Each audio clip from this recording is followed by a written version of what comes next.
யாரு உன்னை திட்டுவாங்களா?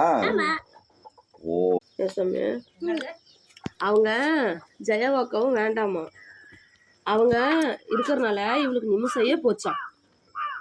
ஏன்னா நாமெல்லாம் இல்லாதப்ப அவங்க இந்த பிள்ளை திட்டுறாங்களாம், அப்புறம் ஃபோனு பார்க்குறாங்களாம், அப்புறம் என்ன ஃபீல் பண்ணுறாங்க, அப்புறம் வேற என்ன பண்ணுறாங்க, அப்புறம் அதுக்குன்னு அவங்கள என்ன பண்ணலாம், கொண்டு போய் தொலைச்சிடலாமா எங்கேயாவது? தொலைச்சிடலாமா? உனக்கு அப்பா அக்கா வேண்டாமா? 3 மணிக்கு உட்காந்து வீட்டுக்குள்ள 2 அக்காவுமே வேண்டாமா? ஒரு டப்பா தண்ணி ஊற்றிட்டு வந்தா வேலை. அப்புறம் மறுபடியும் நீ ஃபோன் பண்ண பாரு யோசனை. அப்போ கடை உள்ள நீ ஃபோன் பண்ணும்போது அவன் வெளியே இருந்துக்காங்க, நான் உள்ள போய் தூங்கிட்டேன். அக்கா பாவம் இல்லை சாமி, பெரிய அக்காவா ஆயிட்டாங்க, பெரிய அக்காவா ஆயிட்டாங்களா சாமி, நம்மளுக்கு வேணும்ல சாமி. நீ கொண்டு போய் தொலைக்க சொல்றிய, எந்த ஊர்ல கொண்டு விடலாம்? அவங்க தான் பெரிய பிள்ளைங்க தேடி வந்துருவாங்களே, பஸ் ஏறி வந்துருவாங்களே. அவங்க வேலைக்கு போறாங்கல்ல, காசு வச்சுக்கோங்கல்ல.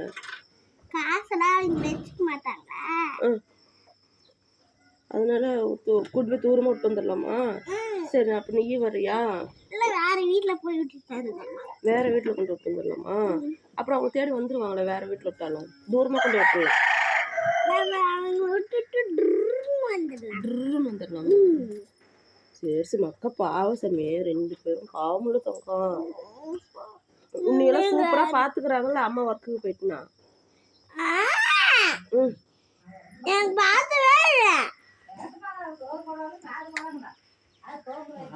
அக்காங்க 2 பேரும் நான் ஒண்ணு சொல்லிட்டு, அக்காங்க 2 பேரும் உன் மேல எவ்வளவு பாசம் வச்சிருக்காங்க தெரியுமா? எங்க தங்கச்சி எங்க பாப்பா நீ காணான்னு சொல்லி எனக்கு ஸ்கூல்ல இருந்து வரக்குள்ள அக்கா அழுதா இல்ல, எப்படி அழுதா பாத்தியா?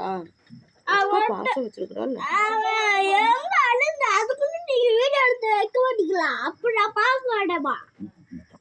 அப்ப நீதான் ஏலூர் வீட்டுக்கு வந்துட்ட, அப்ப வீடியோ எடுத்து வச்சுக்கலாம், இல்ல போட்டோ எடுத்து வச்சுக்கலாம்ல. அவ அழுவும் போது அவளை அழுவாத சாமின்னு தானே சொல்ல முடியும். நான் எப்படி வீடியோ போட்டோ எடுக்க முடியும்?